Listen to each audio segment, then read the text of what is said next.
ছেলের জন্মদিনে মিষ্টিমুখ, আমার হাতে স্পেশাল ক্ষীরের পায়েস। জন্মদিনের আনন্দটা যেন আরও দ্বিগুণ হয়ে গেল। এখানে আমি 1 লিটার দুধ নিয়ে জাল করতে বসিয়ে দিয়েছি। খুব ভালো করে নাড়াচাড়া করে দুধটাকে আমি জাল করে নিয়েছি। দিয়ে দিলাম এর মধ্যে কয়েকটা কেশর, দিয়ে খুব ভালো করে আরও একবার নাড়িয়ে বেশ ভালো রকমভাবে জাল করে নেব।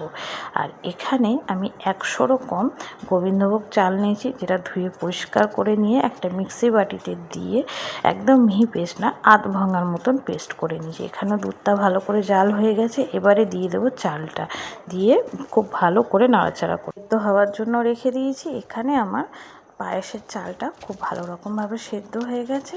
এবারে আমি এর মধ্যে দিয়ে দিলাম কাজু কিশমিশ, দিয়ে দিয়েছি বাতাসা, আর দিয়েছি চিনি। চিনিটা আমার ভিডিওতে তোলা হয়নি, তাই তোমাদের দেখাতে পারিনি। খুব ভালো রকমভাবে নাড়াচাড়া করে দেখো পায়েসটা এখানে কিন্তু আমার একদম রেডি হয়ে। পায়েসটা দেখতেও কিন্তু খুব সুন্দর হয়েছে। পায়েস এই রকম খেতেই কিন্তু ভালো লাগে, ট্যালট্যালে পাতলা কিন্তু খেতে একদম ভালো লাগে না। এবারে আমি একটা বাটির মধ্যে পায়েসটা ঢেলে নিচ্ছি, আর এর মধ্যে দিয়ে দেবো বেশ খানিকটা খোয়া ক্ষীর, মানে ওই 100 মতন খোয়া ক্ষীর নিয়েছি।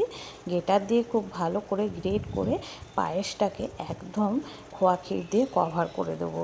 আর হয়ে গেলে এটাকে আমি ফ্রিজে রেখে দেবো ছেলেকে খেতে দেওয়ার সময়, তখন আমি পায়েসটা ফ্রিজ থেকে বার করি। হয়ে গেল জন্মদিন স্পেশাল ক্ষীরের পায়েস। রেসিপিটা ভালো লাগলে ফলো করে দিও, আর কমেন্টে জানাতে একদম ভুল